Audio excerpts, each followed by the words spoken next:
नमस्कार।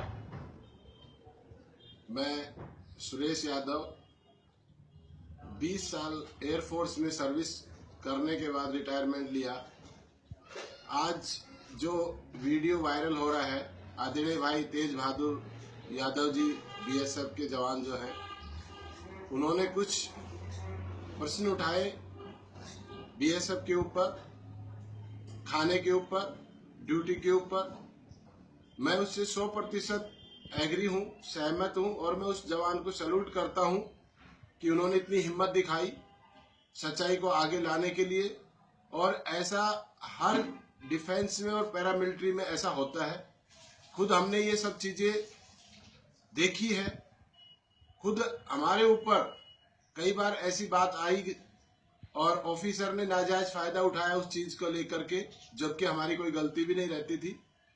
खाने के अंदर बिल्कुल इम्प्रूवमेंट नहीं है जवानों का जैसा होना चाहिए।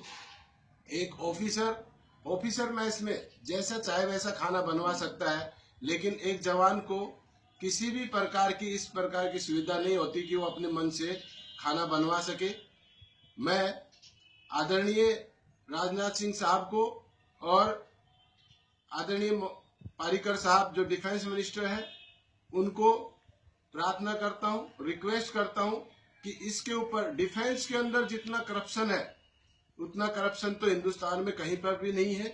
उसको अगर जांच कराई जाए तो आपको पाया जाएगा कि वहां पे कितना करप्शन होता है, कितना जवानों का जो फंड आता है वो ऑफिसर्स, जो हाई लेवल के ऑफिसर्स है, वो खा जाते हैं। मैं सभी ऑफिसर्स को या सभी जवानों को ये नहीं कहता कि सभी करप्ट है। उसमें बहुत सारे बहुत ही अच्छे और ईमानदार भी हैं, लेकिन ईमानदारों की संख्या कम है।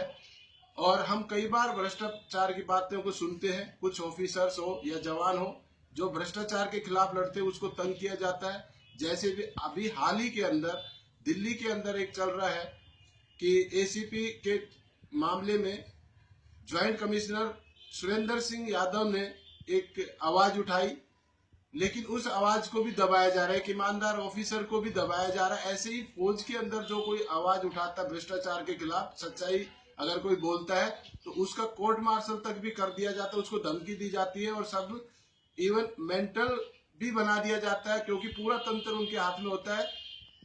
हॉस्पिटल में भर्ती करा करके उसको फॉर्म 10 की धमकी दी जाती है कि हम फॉर्म 10 भर देंगे, आपको पागल खाने में भेज देंगे। तो मैं फिर से आपसे प्रार्थना करता हूं इस मामले को अधिक से अधिक उठाएं, और जिस प्रकार मोदी साहब पूरे देश को भ्रष्टाचार मुक्त करना चाहते हैं, उससे पहले अपने डिफेंस के ऊपर भी सीबीआई की जांच कराएं। जहां पे भी कंस्ट्रक्शन वर्क होता है वहां पे एमईएस के बंदे, मेजर रैंक से लेकर के ऊपर तक के, इवन नीचे वाले भी, और लॉजिस्टिक्स ऑफिसर्स, इनके हर घर के अंदर छापा मारा जाए तो आपको मैक्सिमम 40 से 50% ऑफिसर्स जो है करप्ट मिलेंगे। उनकी जो इनकम जितनी होती है उससे ज्यादा आय उनके यहाँ मिलेंगी।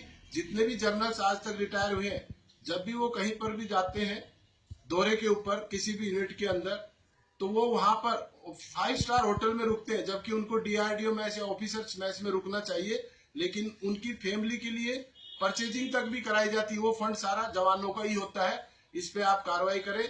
जय हिंद, जय भारत।